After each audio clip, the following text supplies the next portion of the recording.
Perkenalkan, nama saya Leni Fernandita dengan nomor induk mahasiswa 203304020558. Di sini saya sebagai ketua kelompok 6, adapun rekan-rekan saya yaitu Nama saya Ratnasari Daily dengan NIM 203304020557. Halo, nama saya Mika Trayani. NIM saya 203304020571. Halo, perkenalkan nama saya Putra Sanjay Simanjuntak dengan nomor induk mahasiswa 203304020572. Halo, nama saya Antoni, NIM saya 203304020332. Di sini kami akan mempresentasikan hasil kelompok kami dengan mata kuliah kewirausahaan. Dosen pengampu yaitu Bapak Muhammad Agung Anggoro, SEMSC. Adapun topik diskusi yang kami ambil adalah penyusunan rencana bisnis pada PT Ace Hardware Indonesia Tbk. Berikut saya akan menjelaskan tentang profil dan latar belakang perusahaan Ace Hardware Indonesia Tbk. Perseroan didirikan pada tahun 1995 dan bergerak di bidang usaha perlengkapan rumah tangga dan gaya hidup. Produk-produk perseroan dipasarkan di bawah berbagai merek dagang termasuk Ace, Crisbo, dan Kris. Perseroan membuka gerai pertama pada tahun 1996 di Karawaci, Tangerang. Sejak saat itu, Perseroan terus berkembang sebagai perusahaan retail dan kini telah menjadi salah satu perusahaan retail terkemuka yang menyediakan beragam perlengkapan rumah tangga dan gaya hidup di Indonesia. Dengan jaringan gerai modern yang dikelola secara profesional dan didukung proses pengadaan, operasi, dan penjualan terpadu, Perseroan semakin dikenal sebagai one-stop shopping untuk produk-produk perlengkapan rumah tangga dan gaya hidup berkualitas.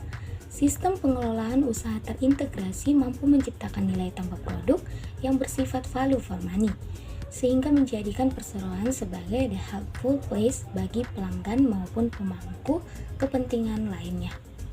Untuk menjangkau lebih banyak pelanggan di berbagai wilayah tanah air, Perseroan terus melakukan ekspansi pembukaan gerai.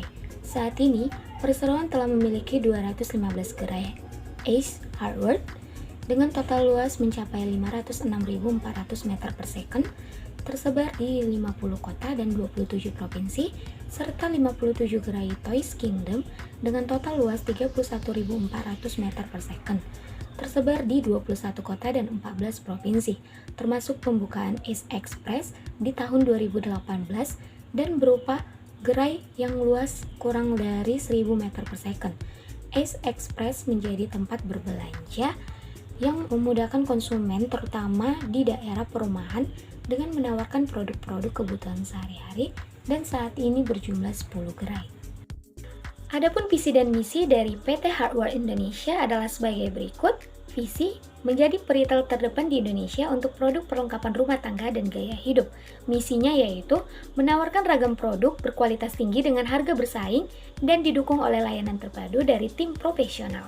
Konsep usaha Ace Hardware berusaha untuk menjadi pemimpin dalam konsep do it yourself, yang artinya kerjakan secara mandiri, yang berarti kami tak hanya menyediakan produk, namun juga pengetahuan yang diperlukan dalam memasang, mengoperasikan, serta memelihara produk tersebut secara tepat agar didapat nilai manfaat yang maksimal. Harapan kami dengan bantuan Ace, semua orang dapat menjadi ahli.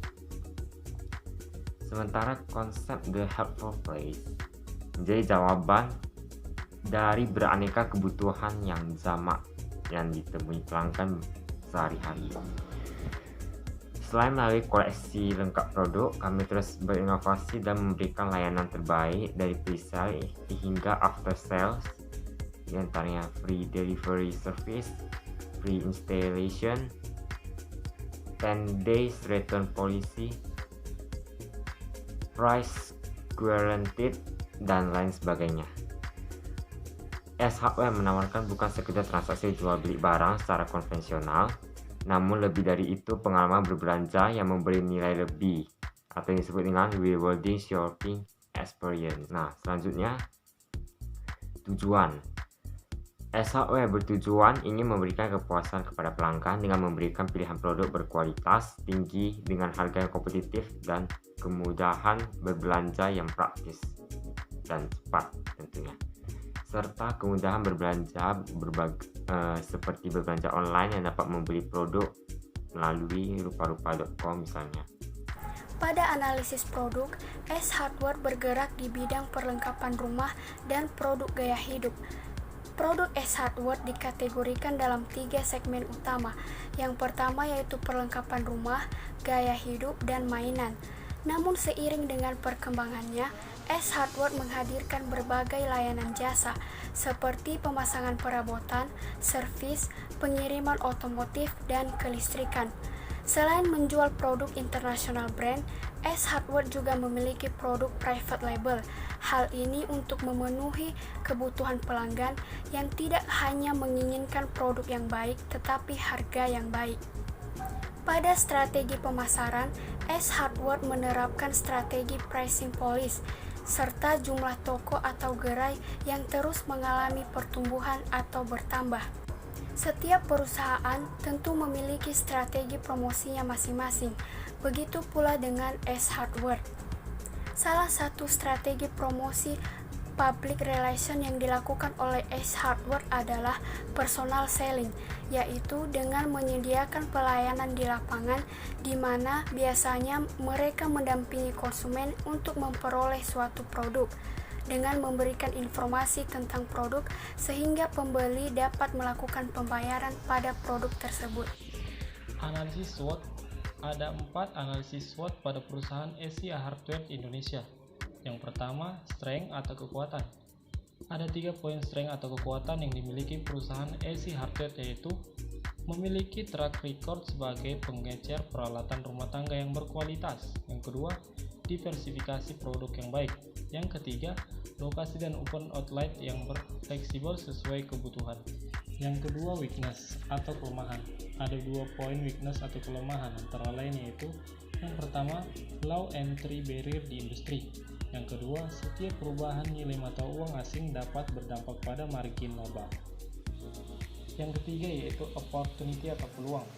Ada 2 poin opportunity atau peluang, antara lain yang pertama, kebutuhan untuk peralatan rumah tangga dan produk gaya hidup cukup besar jika SC Hardware dapat menjangkau setiap area potensial. Yang kedua, banyak daerah potensial untuk outlet baru di Kalimantan, Sulawesi, dan kawasan Indonesia bagian timur. Yang keempat, threat atau ancaman. Ada 3 poin threat atau ancaman, antara lain yang pertama yaitu pendatang dengan modal besar dapat menimbulkan lebih banyak kompetisi. Yang kedua, perubahan dalam peraturan impor berpotensi mempengaruhi beberapa harga produk impor. Yang ketiga, AFTA mungkin menyebabkan persaingan lebih kuat. Selanjutnya saya akan membahas resiko bisnis yang ada di usaha PT S Hardware. Resiko bisnis merupakan hal yang wajar atau biasa di dalam suatu usaha. Dalam setiap perusahaan tentu memiliki resikonya masing-masing, baik dari pihak luar perusahaan maupun dari dalam. Contoh dari luar perusahaan seperti kejadian yang tidak terduga, seperti kita harus menutup beberapa gerai karena adanya pemberlakuan pembatasan sosial yang ditentukan oleh pemerintah. Tentu dari itu kita sedikit mengalami kerugian yang tidak bisa dihindarkan. Kerugian dari dalam juga kita bisa seperti adanya konflik antar karyawan dengan atasan yang menyebabkan adanya ketidakkonsistenan di dalam perusahaan. Yang terpenting dalam setiap resiko yang ada di dalam bisnis adalah bagaimana sikap dan tindakan kita dalam menghadapi segala kemungkinan resiko bisnis. Nah, demikianlah hasil presentasi kami dari kelompok 6 tentang penyusunan rencana bisnis oleh PT S Hardware Indonesia. Maaf bila ada kata-kata dan perilaku yang kurang berkenan. Terima kasih telah menonton, and goodbye. See you next time.